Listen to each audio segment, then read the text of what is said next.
बिहार लोक सेवा आयोग के द्वारा शिक्षक भर्ती का परीक्षा फल लगातार जारी किया जा रहा है। मंगलवार तक जहां आयोग के द्वारा 16 विषयों का रिजल्ट जारी किया गया था, वहीं एक बार बीपीएससी के अध्यक्ष अतुल प्रसाद के द्वारा बुधवार को पॉलिटिकल साइंस का भी रिजल्ट जारी कर दिया गया है। इसके साथ ही इस पूरे मामले को लेकर के क्या कुछ कह रहे हैं अतुल प्रसाद, आइए सुनाते हैं।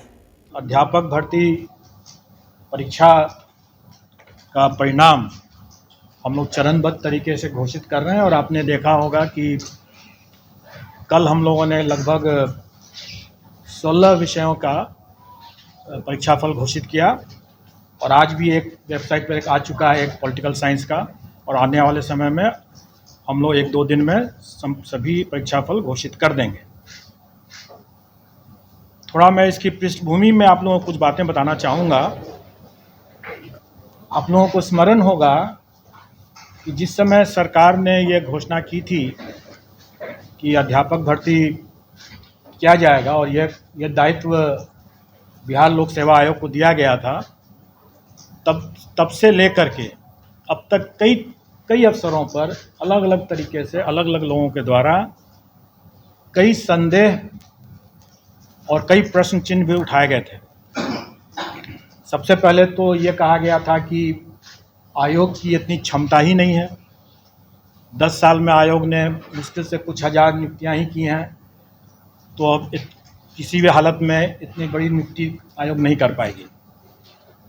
उसके बाद पेपर लीक के बारे में भी लोग तरह तरह की संशय करते रहते थे, आशंका व्यक्त करते थे।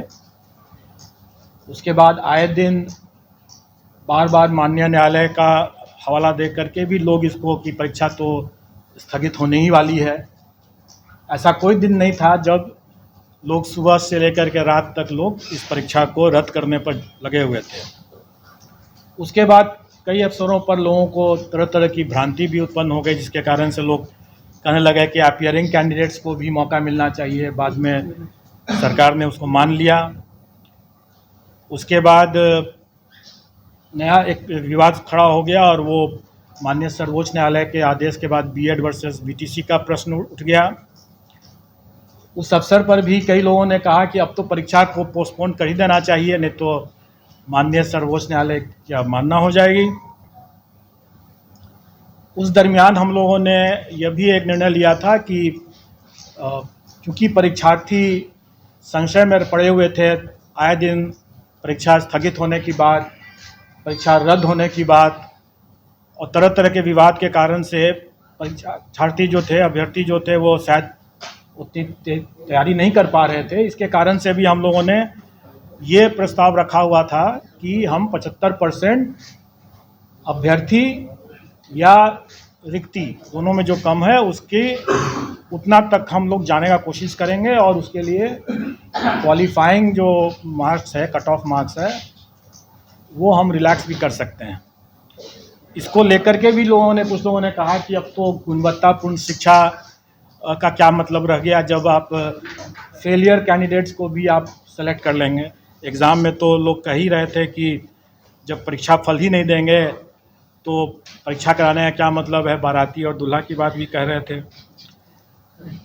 और इन सभी जो ऑब्स्टेकल्स थे, रुकावट थी, उसको दरकिनार करते हुए जब हम लोगों ने परीक्षा संपन्न करा लिया, तब उसके बाद परीक्षा जब सब साफ सुथरे तरीके से हुआ तो लोगों की अपेक्षाएं, उम्मीदें इस हद तक बढ़ गई कि लोग अब ये भी मांग करने लगे कि सीटेट में जो अनुत्तीर्ण हो गए वो कहने लगे कि 5% रिलैक्सेशन कर दीजिए, जैसे कि मेरे पास सभी समस्या का समाधान हो। वो भी मेरे ही अधिकार क्षेत्र में लगता है कि जैसे है। या टीआरई में भी लोग पता नहीं कैसे लोग 5% अतिरिक्त रिलैक्सेशन की बात करने लगे। उसके बाद अभ्यर्थी 1000 गलतियां करें, सर्टिफिकेट्स में तरह तरह की गलती करें, बोले कि मेरा से तो यह गलती हो गया, मुझसे यह गलती हो गया, मुझे और मौका मिले, मुझे और मौका मिले।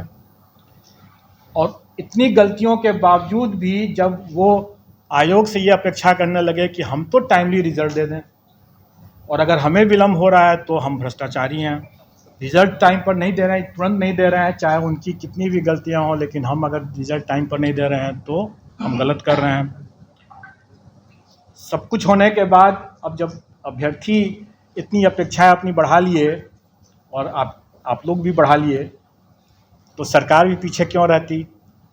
तो सरकार ने भी हम लोगों से ये अपेक्षा किया कि भाई आप रिज़ल्ट के साथ साथ ज़िला भी आवंटित कर दें।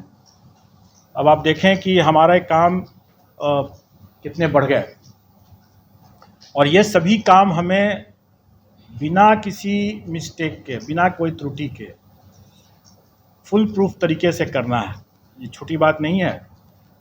ये आयोग के पूरे टीम को मैं इस बात के लिए धन्यवाद देना चाहूँगा। हमारे एग्जामिनेशन कंट्रोलर TRE के हैं शर्मा जी, आयोग के सचिव हैं, और तमाम जो पीछे में जो लोग यहाँ पर नहीं है, जो पीछे में तमाम लोग जो काम कर रहे हैं, ये एक तरह से इतिहास इन लोगों ने बनाया। मैं आपको कुछ फैक्ट्स बताना चाहूँगा कि कैसे ये एक इतिहास बना है।